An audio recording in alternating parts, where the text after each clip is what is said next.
Hallo Leute und willkommen bei einer neuen Folge von Forschern nach Florida.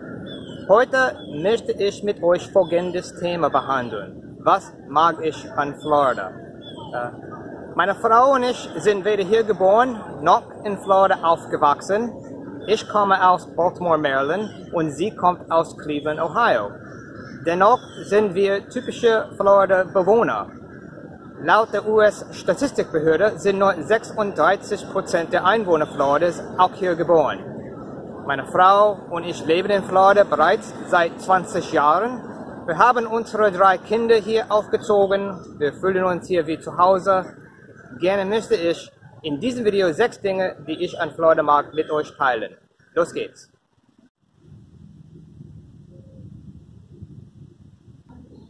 Nummer 1 sind die Palmen. Ich stehe hier gerade im Gisela Copsic Palm Arboretum in St. Petersburg. Es sind hier über 500 Palmen und Palmfarnen. Das erste Mal, dass ich Palmen gesehen hatte, war als Kind während eines Florida-Urlaubs.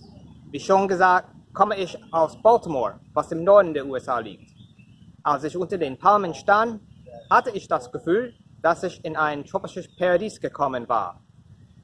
Auch heute noch habe ich das gleiche Gefühl, doch nun kann ich sagen, ich wohne in einem tropischen Paradies.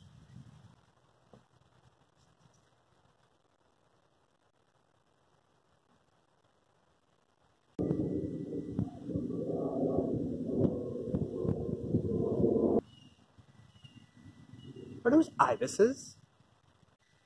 Nummer 2 sind die Vögel. Ich bin wirklich kein Vogelbeobachter. Jedoch begeistert mich die Vielfältigkeit von tropischen Vögeln, die man jeden Tag in Florida sieht. Pelicans,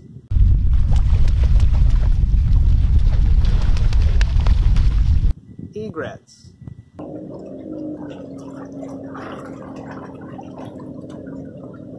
Blue Herons,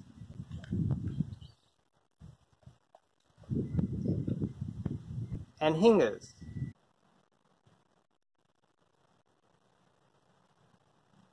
und Ibises.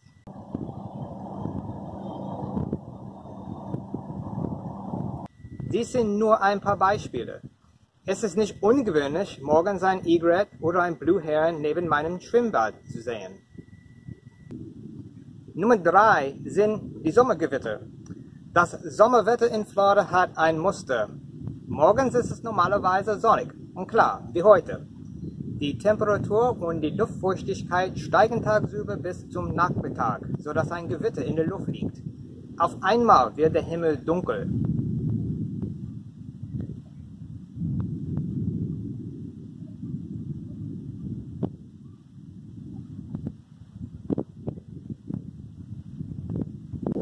Kurz bevor der Sturm losbricht, sinkt die Temperatur schnell und die Hitze weicht einer coolen Brise. Die Palmenwedel bewegen sich hin und her.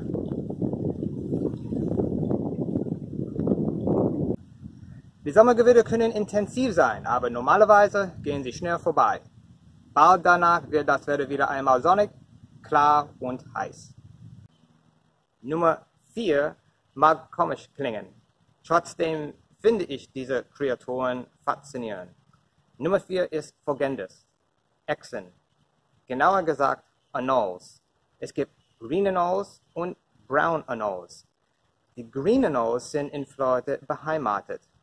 Die Brown Anoles sind Neozoa, auf Englisch Invasive Species. Sie stammen aus Kuba und den Bahamas. Die beiden Arten sind überall zu finden und ich meine das wirklich buchstäblich. Sie sind an meinen Hauswänden zu sehen,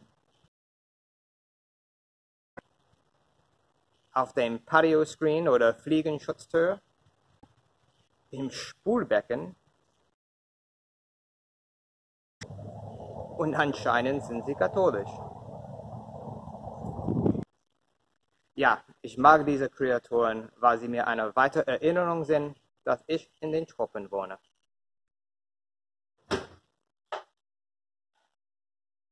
Entscheidungen, Entscheidungen, immer wieder Entscheidungen. Welches T-Shirt, welche Farbe soll ich heute tragen? In meinen Videos trage ich fast immer ein T-Shirt und kurze Hose. Es ist bereits wie meine inoffizielle Uniform.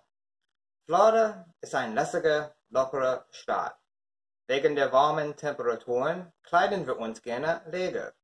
Du kannst diese Vorliebe zu legerer Kleidung in Folge 1 sehen. Die Passanten, mit denen ich mich unterhalten habe, waren alle leger gekleidet. Und nicht nur leger gekleidet, sondern auch schlicht. Diese Vorliebe zu legerer Kleidung führt meiner Meinung nach zu einem lässigen und lockeren Lebensstil oder Mentalität. Wie Jimmy Buffett singt, changes in latitude, changes in attitude.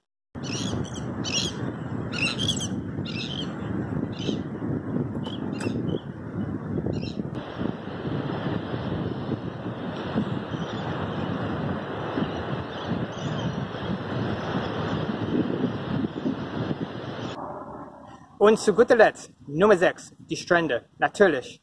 Florida hat insgesamt 1067 Kilometer Sandstrand. Vor 3 Jahren habe ich Folge 3, Strandleben in Florida, gedreht. Das, was ich damals gesagt habe, stimmt noch. Der Strand ist für mich, genau wie für viele Floridians, nicht nur eine Sehenswürdigkeit, sondern auch ein wichtiger Teil des lockeren Florida-Lebens. Meiner Meinung nach gibt es kein besseres Gegenmittel gegen Jobstress, als zum Strand zu gehen. Ich wohne circa 30 Minuten vom Strand entfernt. Ich liebe es, dass wir einfach so spontan die Möglichkeit haben, zum Strand zu fahren, um dort zum Beispiel einen schönen Sonnenuntergang zu genießen. Wenn ich die Brandung an meinen Füßen spüre, den Meereswind an meinem Gesicht spüre, das Rauschen der Wellen höre, dann kann ich mich erholen. Einen schöneren Feierabend kann ich mir nicht vorstellen. Vielen Dank, dass ihr dabei wart. Bis wir uns nächsten Monat wiedersehen, beschenke ich euch diesen schönen Florida Sonnenuntergang. Viel Spaß!